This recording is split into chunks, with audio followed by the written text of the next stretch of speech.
Viewers of YouTube. What screams, "I'm a bad parent"? Number 1. Using your kid as therapy and then getting upset when they have issues regulating their emotions. Number 2.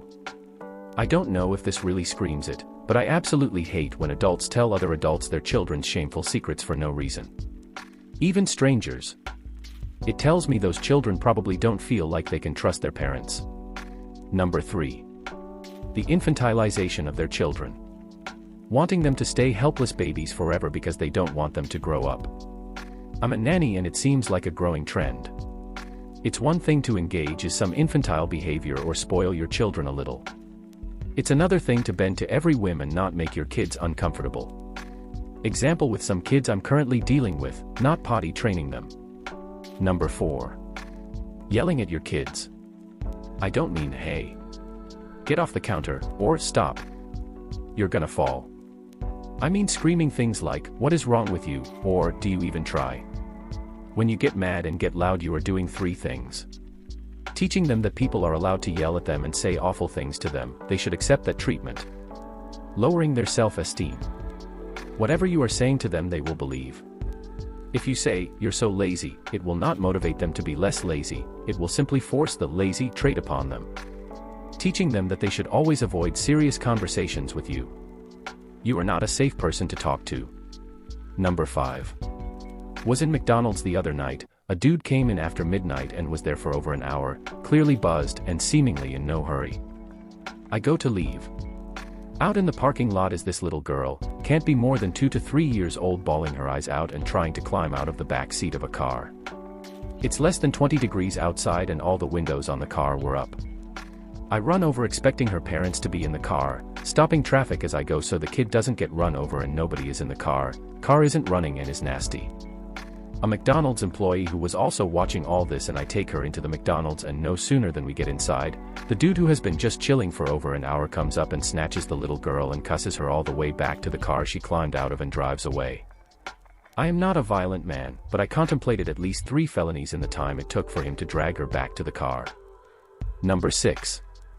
Having too many kids or more than you can afford and raise yourself, so you make the older child or children take care of the little ones so they stop being children because they have to be like a second set of parents. It's not fair. Number 7. Honestly speaking, verbal manipulation and humiliation. I had great parents, but my cousins did not.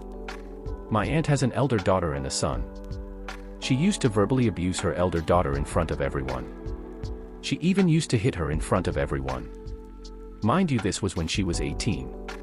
10 years later we were reminiscing our childhood. The daughter is pretty successful with a startup, but she pretty openly said in front of everyone, even the aunt, that the trauma a child faces that young isn't healthy, and that even if she loved her mom, she wishes her mom treated her better.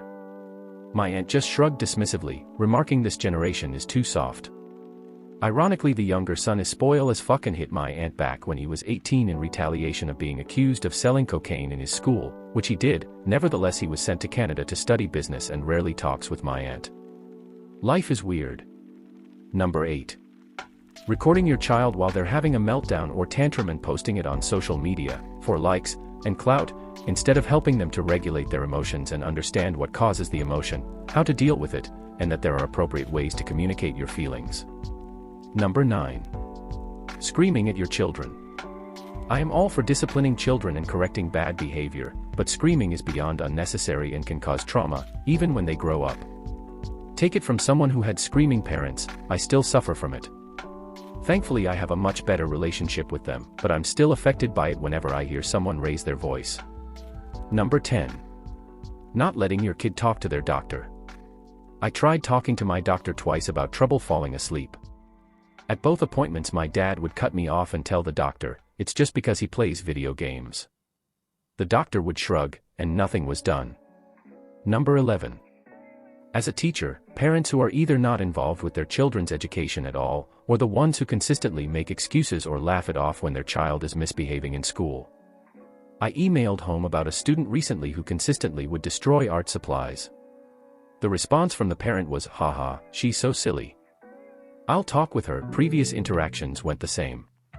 Wouldn't let her stay after for a detention because she can't miss soccer practice, and saying, boy, she sure has a lot of energy. Never giving the child an actual consequence or holding her accountable for her actions. Completely setting this child up for failure once they get out into the real world.